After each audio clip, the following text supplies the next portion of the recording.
నమస్తే. సామాన్యుడి చేతుల సామాజిక అస్త్రం నెంబర్ 1 న్యూస్‌కి స్వాగతం. నేను రవీంద్ర. తెలంగాణలో జూబ్లీ హిల్స్ నియోజకవర్గానికి సంబంధించి ఉప ఎన్నిక జరగబోతుంది. ఈ ఎన్నికలో ఎలా అయినా సరే గెలవాలి అనే ఒక పట్టుదలతో గులాబీ పార్టీ, కాంగ్రెస్ ఈ రెండు భావిస్తుంది. అలాగే భారతీయ జనతా పార్టీ కూడా ఎట్లయినా సరే మనం గెలవాలి అనే ఒక రకమైనటువంటి పట్టుదలతోనే ఆ పార్టీ కూడా ఉంది. ఇక్కడ చాలా ఆసక్తికరంగా మారినటువంటి విషయం ఏంటంటే, దీనికి సంబంధించి నామినేషనల్ ప్రక్రియ పూర్తయింది. అలాగే ఉపసంహరణ దానికి సంబంధించినటువంటి అంతా పూర్తయింది. దాదాపుగా పోటీలో 98 మంది ఉన్నారు.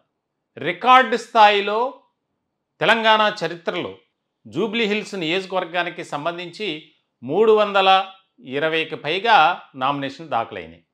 కొన్ని రిజెక్ట్ అవగా కొంతమంది విత్డ్రా చేసుకున్నారు నామినేషన్ని. మిగిలింది 98 మంది.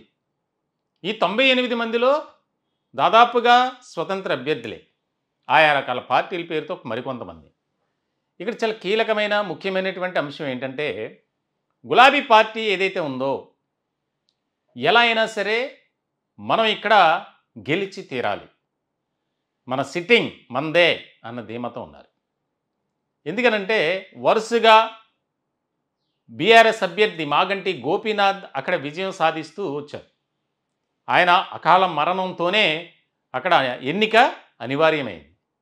ఇటువంటి సందర్భంలో వారి సతీమణి మాగంటి సునీత ఆమెకిచ్చారు. ఇక్కడ కూడా నామినేషన్ దాఖలు చేసినటువంటి సందర్భంలో నాటకీయమైనటువంటి పరిణామాలు. మాగంటి గోపీనాథ్ రెండో భార్య సునీత అని, మొదటి భార్య కొడుకు కేంద్ర ఎన్నికల సంఘానికి లేఖ రాయటం చాలా ఆసక్తికరంగా మారింది. ఆమె నామినేషన్ను తిరస్కరించాలి, యాక్సెప్ట్ చేయొద్దు అనేది.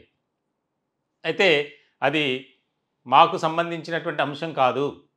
ఎందుకంటే ఆయన గతంలో పోటీ చేసినటువంటి సందర్భంలో కూడా సునీత భార్యగా అన్ని ఆధారాలు చూపించారు అనేది పెట్టారు. ఓకే, అదంతా జరిగిపోయింది.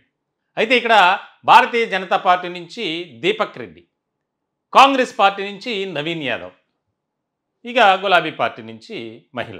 కీలకమైనటువంటి అంశం ఏంటి అంటే, గ్రేటర్లో ఎలా అయినా సరే మన హావా కొనసాగాలి అని ఇటు బీఆర్ఎస్ పార్టీ ఆలోచన చేసి, గ్రేటర్లో మొత్తం ఆ పరిధిలో 15 నియోజకవర్గాలు ఉండగా 6 నియోజకవర్గాల్లో గులాబీ పార్టీ, 7 నియోజకవర్గాల్లో ఎంఐఎం, కాంగ్రెస్ ఒక స్థానంలో ఉంది. అది కూడా సికింద్రాబాద్ కంటోన్మెంట్కు సంబంధించినటువంటి ఉప ఎన్నికలో కాంగ్రెస్ అభ్యర్థి విజయం సాధించారు. అంతే తప్ప ఎక్కడా కూడా గ్రేటర్ హైదరాబాద్లో ఆ పరిధిలో కాంగ్రెస్కి ఒక పట్టు అనేది లేదు. ఎందుకనంటే హెడ్ క్వార్టర్లో సరైనటువంటి ఇది లేకపోతే, ఉదాహరణకు ఢిల్లీలో ఏ విధంగా ఉంది రాజకీయం అనేది, ఢిల్లీలో అక్కడ ప్రభుత్వంలో ఉన్నది ఆమ్ ఆద్మీ పార్టీ.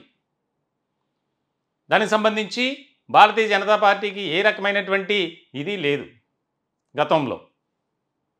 అలాగే ఇక్కడ కూడా పరిస్థితి. గత రాజకీయ పరిణామాలు చూస్తే ఆమ్ ఆద్మీ పార్టీ అక్కడ పాగా వేసింది.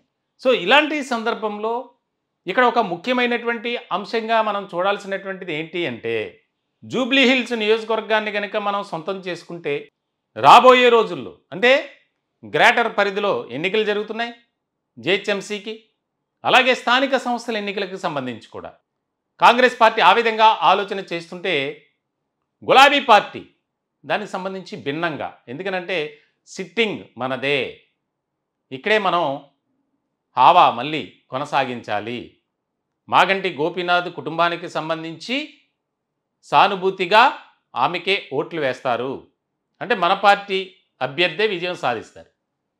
ఇవన్నీ జరుగుతున్నటువంటి తరుణంలో గులాబీ పార్టీ నుంచి ఎప్పట్లాగే శరమామూలే, ఆయన ఎర్రవెల్లి ఫామ్ హౌస్లో ఉంటారు, అక్కడి నుంచి పర్యవేక్షణ, ఈ ఎన్నికల బాధ్యతను కొడుకుకి అలాగే అల్లుడికి అప్పగించారు. హరీష్ రావు, కేటీఆర్. చాలా కీలకమైనటువంటి పరిణామం ఇది.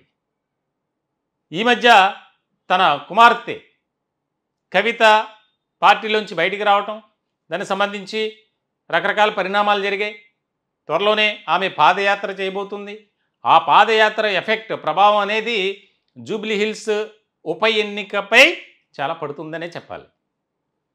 ఇటువంటి తరుణంలో ఇవన్నీ కూడా చాలా అవరోధాలు, ప్రతికూలమైనటువంటి పరిస్థితులుగా గులాబీ పార్టీకి మారితే కాంగ్రెస్లో కూడా రెబల్స్, ఆశించిన వారు మాకు అవకాశం రాలేదని కొంతమంది అలా మౌనంగా ఉన్నారు.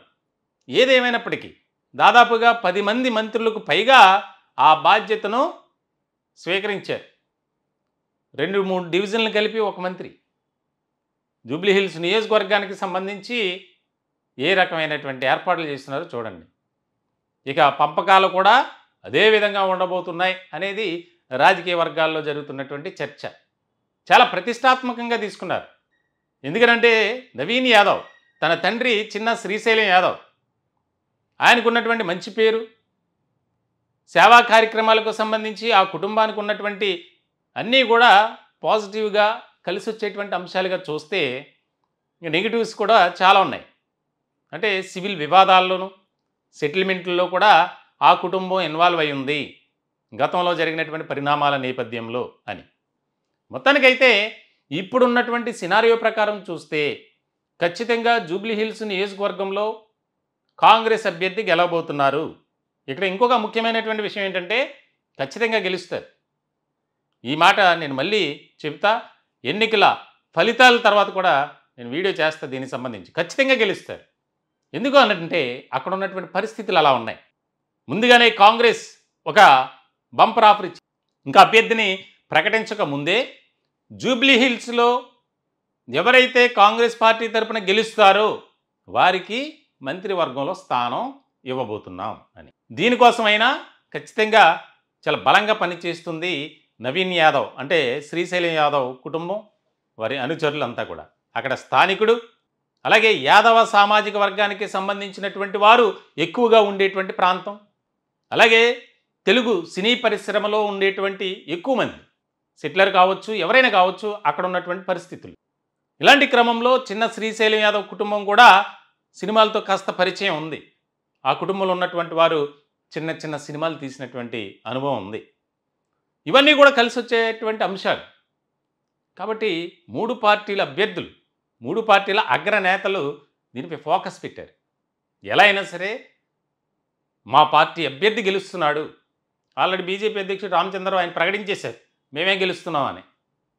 భారతీయ జనతా పార్టీ గత ఎన్నికల్లో కూడా ఇదే దీపక్ రెడ్డి పోటీ చేశారు.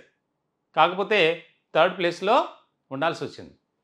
మరి ఇప్పుడు ఎలా ఉంటుందో పరిస్థితి తెలియదు, 2nd, 3rd అనేది.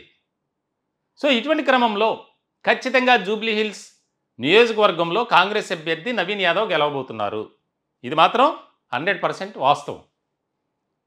అయినా సరే ఎవరి ప్రయత్నాలు వారే చేస్తున్నారు. ఇది గులాబీ పార్టీకి చాలా కీలకమైనటువంటి ఎన్నికనే చెప్పాలి.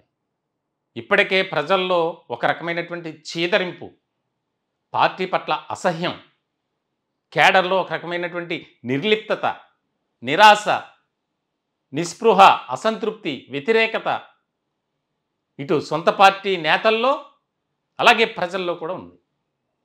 దీనికి సంబంధించి మరి వీటన్నిటినీ ఎలా అధిగమిస్తుంది గులాబీ పార్టీ అనేది ఆసక్తికరంగా మారింది. దీనికి సంబంధించి కాంగ్రెస్ పార్టీ అయితే రెట్టింపు ఉత్సాహంతో అడుగులు ముందుకు వేస్తుంది. జూబ్లీహిల్స్ నియోజకవర్గంలో వాటర్ మరి ఏ రకమైనటువంటి తీర్పుని ఇవ్వబోతున్నారు అనేది మరికొద్ది రోజుల్లోనే తేలుతుంది. దీనికి సంబంధించినటువంటి టాపిక్పై మీ యొక్క అభిప్రాయాన్ని కామెంట్ రూపంలో తెలియజేయండి. దయచేసి మా ఛానల్ని సబ్స్క్రైబ్ చేసుకోండి.